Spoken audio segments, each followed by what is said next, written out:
안녕하세요, 여러분. 오늘은 많은 중장년분들이 겪고 계시는 고민에 대해 이야기해 보려고 합니다. 침대에 누워서 잠들려고 하는데 갑자기 소변이 마려워서 화장실에 가게 되시는 경험 다들 한 번씩은 있으실 텐데요. 밤에 자다가도 소변 때문에 깨서 화장실을 오가시는 분들 정말 많으시죠. 하룻밤에도 서너 번씩 깨는 경우도 있고요. 이런 증상이 자주 반복된다면 단순히 나이가 들어서라고 넘겨버리시면 절대 안 됩니다. 많은 분들이 이런 증상을 경험하면서도 그냥 나이 탓이라고 생각하고 참고 지내시는 경우가 정말 많아요. 어르신들께서 나이 먹으면 다 그런 거야 라고 말씀하시는 것도 자주 듣게 되죠. 하지만 여러분, 이런 증상이 단순 노화가 아닙니다. 치료 가능한 질환일 수 있습니다. 오늘 제가 말씀드릴 6가지 주요 원인을 알게 되시면 왜 이런 일이 생기는지, 그리고 어떻게 개선할 수 있는지 명확하게 아실 수 있을 거예요. 무엇보다 적절한 치료를 통해 충분히 개선 가능한 문제라는 점을 꼭 기억해 주세요. 첫 번째 원인은 남성분들에게 특히 흔한 전립선 비대증입니다. 50세 이후 남성의 절반 이상에서 나타나는 매우 흔한 질환이에요. 전립선이 커지면서 요도를 압박하게 되면 방광이 완전히 비워지지 않게 됩니다. 그래서 조금만 소변이 차도 마려운 느낌이 들고 특히 누워있을 때 더 심하게 느껴지죠. 소변 줄기가 약해지거나 끊어지는 증상, 소변을 본 후에도 시원하지 않은 느낌이 든다면 의심해 볼 필요가 있어요. 그렇다면 어떻게 치료할 수 있을까요? 초기에는 전립선을 축소시키거나 방광 근육을 이완시키는 약물 치료가 가장 일반적입니다. 약물 치료로 효과가 부족한 경우에는 레이저 치료나 수술적 치료도 가능해요. 요즘은 부작용이 적고 회복이 빠른 최소 침습 치료법들이 많이 발달했습니다. 생활 습관으로는 규칙적인 운동과 금연, 과도한 음주 피하기가 도움이 됩니다. 두 번째는 과민성 방광으로 여성분들에게도 매우 흔하게 나타나는 질환입니다. 방광 근육이 예민해져서 소변이 조금만 차도 강한 요일을 느끼게 되는 상태예요. 갑자기 참을 수 없을 정도로 소변이 마려워지는 절방요 증상이 특징적이고요. 하루에 8번 이상 소변을 보시거나 밤에 2번 이상 깨신다면 의심해 볼 수 있습니다. 스트레스나 카페인, 매운 음식 등이 증상을 악화시킬 수 있어요. 치료는 어떻게 할까요? 먼저 방광 근육의 과도한 수축을 억제하는 약물 치료가 효과적입니다. 방광 훈련도 매우 중요한데요. 소변이 마려워도 조금씩 참는 시간을 늘려가면서 방광 용량을 키우는 훈련이에요. 골반저 근육 운동인 케겔 운동도 도움이 되고 심한 경우에는 보톡스 주사나 신경 자극술 같은 치료법도 있습니다. 예방을 위해서는 카페인과 알코올, 매운 음식을 피하시고 스트레스 관리와 충분한 수면이 중요해요. 적정한 수분 섭취도 필요한데 너무 적게 마셔도 방광을 자극할 수 있거든요. 이 역시 단순히 나이 탓이 아니라 적절한 약물 치료나 방광 훈련을 통해 충분히 개선 가능합니다. 세 번째는 신부전이나 콩팥 기능 저하로 인한 경우입니다. 낮에는 중력 때문에 다리 쪽에 체액이 고여 있다가 밤에 누우면 이 체액이 다시 순환하면서 소변량이 갑자기 늘어나게 되는 거예요. 신부전이 있으시면 낮에는 발목이나 다리가 붓고 밤에 누우면 숨이 차거나 소변이 많이 나올 수 있어요. 콩팥 기능이 저하된 경우에도 밤에 소변을 농축하는 능력이 떨어져서 자주 깨게 됩니다. 이런 경우 치료는 근본 원인을 해결하는 것이 가장 중요합니다.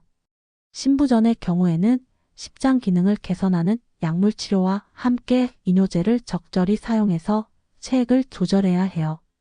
콩팥 기능 저하가 원인이라면 콩팥 기능을 보호하고 악화를 막는 치료가 우선되고 필요한 경우 호르몬 보충요법도 고려할 수 있습니다.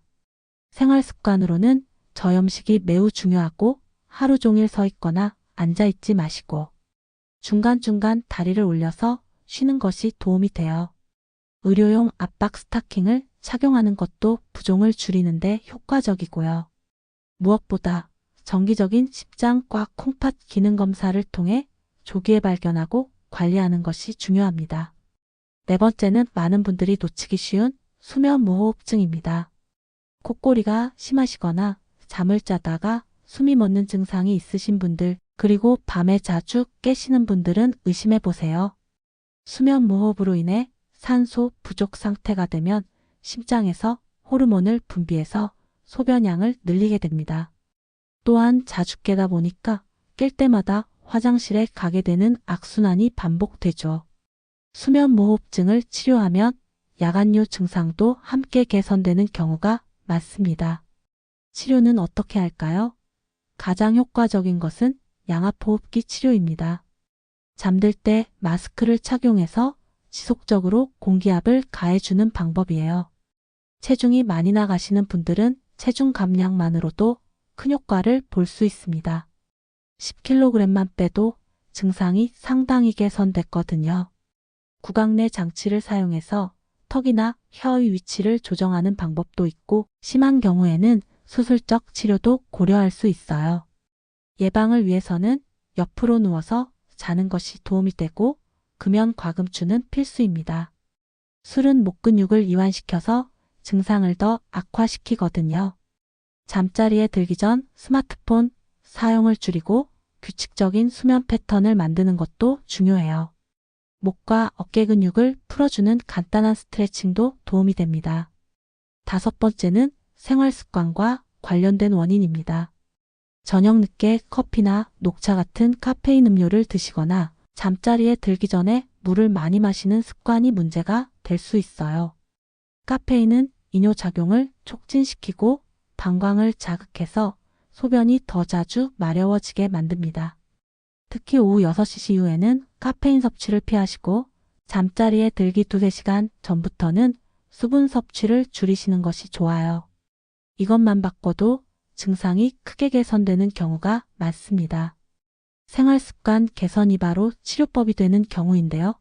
구체적으로 어떻게 해야 할까요? 먼저 수분 섭취 시간표를 만들어 보세요.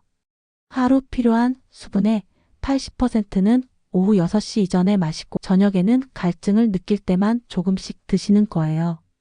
카페인이 들어간 음료는 오전 중에만 드시고 오후에는 보리차나 따뜻한 물로 대체하시면 좋습니다. 알코올도 이뇨작용을 촉진하니까 저녁 식사 때 술을 드시는 습관이 있으시다면 양을 줄여보세요.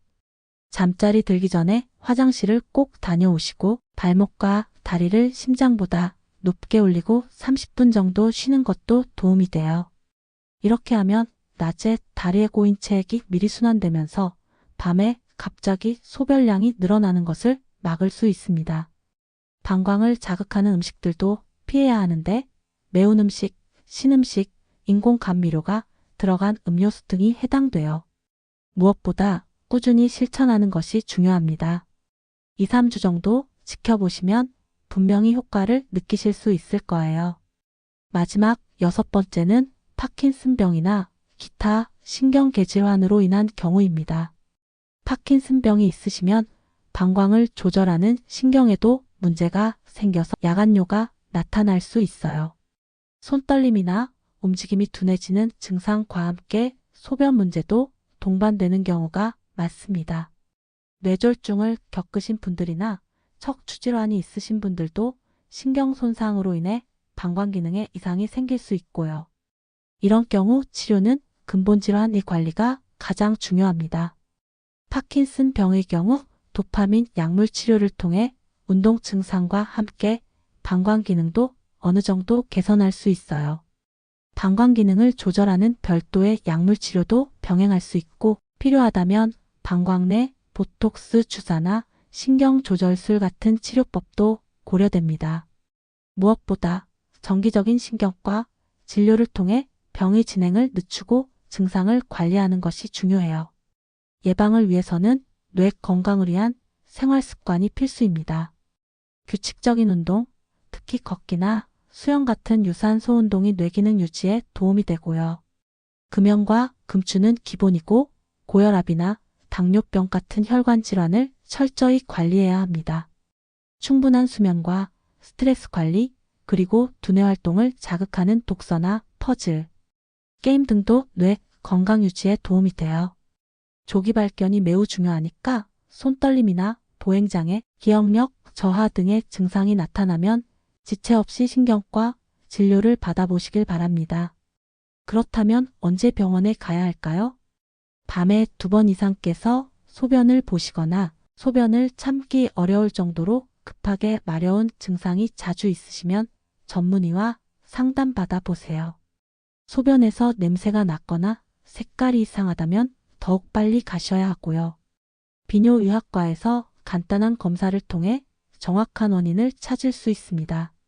병원 치료와 함께 일상생활에서도 도움이 되는 방법들을 알려드릴게요. 저녁 6시 이후에는 카페인을 피하시고 잠자리 들기 2-3시간 전부터는 수분 섭취를 줄여보세요. 방광 훈련도 도움이 되는데요.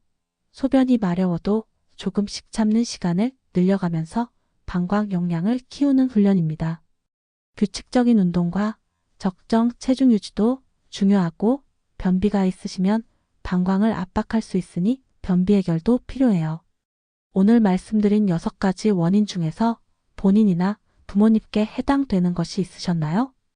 혹시 부모님이 멀리 떨어져 계셔서 신경 써드리지 못하고 증상을 방치하고 계신 건 아닌가요? 많은 자녀분들이 부모님과 떨어져 살면서 부모님의 건강 변화를 놓치는 경우가 정말 많습니다. 특히 야간뇨 같은 증상은 부모님께서도 부끄러워하시면서 말씀을 잘 안 하시는 경우가 많거든요. 나이 들면 다 그런 거야 라고 생각하시면서 혼자 참고 지내시는 분들이 대부분이에요. 하지만 여러분, 이런 증상들이 단순한 노화가 아니라 치료가 필요한 질환의 신호일 수 있다는 것을 오늘 확인하셨잖아요. 부모님께서 밤에 자주 깨신다거나 화장실을 자주 가신다는 얘기를 하신다면 그냥 넘어가지 마시고 좀 더 자세히 물어보세요. 어머니, 밤에 몇 번이나 화장실에 가세요? 아버지, 소변 보실 때 불편한 점은 없으세요? 이런 질문들이 부모님의 건강을 지키는 첫걸음이 될 수 있어요. 또 부모님과 통화할 때도 평소보다 목소리에 피로감이 있거나 잠을 제대로 못 주무신다는 말씀을 하신다면 야간뇨 때문일 가능성도 생각해 보세요. 충분히 잠을 못 주무시면 낮에 졸리시고 기력이 떨어지시고 면역력도 약해지거든요. 그러면 다른 질병에 걸릴 위험도 높아지고 낙상 위험도 커지게 됩니다. 특히 밤에 화장실을 가시다가 넘어져서 다치시는 어르신들이 정말 많아요. 어둠 속에서 급하게 움직이시다가 문턱에 걸려 넘어지거나 어지러움을 느끼시면서 균형을 잃는 경우가 많거든요. 그래서 야간뇨는 단순히 잠을 방해하는 문제가 아니라 부모님의 전반적인 안전과 건강에 영향을 미치는 중요한 문제입니다.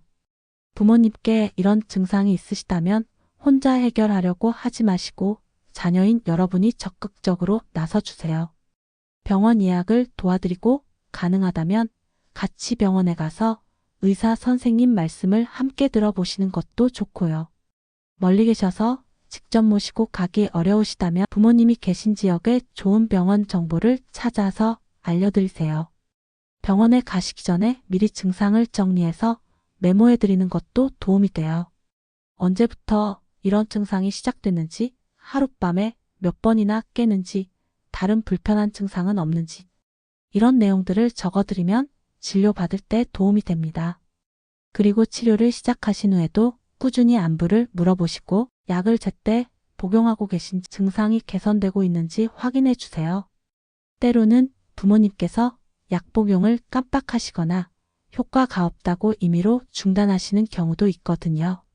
부모님의 건강은 하루아침에 악화되는 것이 아니라 서서히 변화하기 때문에 정기적인 관심과 케어가 정말 중요합니다.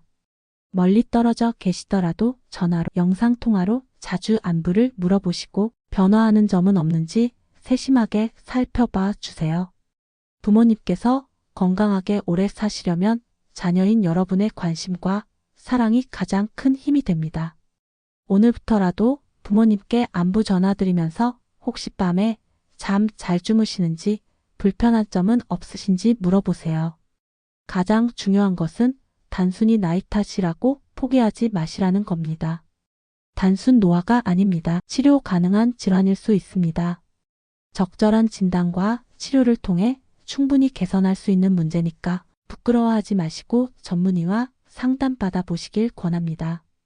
건강한 숙면은 우리 삶의 질을 크게 좌우하니까요. 오늘부터라도 관심을 가지고 관리해 보세요. 다음에도 유용한 건강 정보로 찾아뵙겠습니다. 항상 평안하시고 건강하세요. 감사합니다.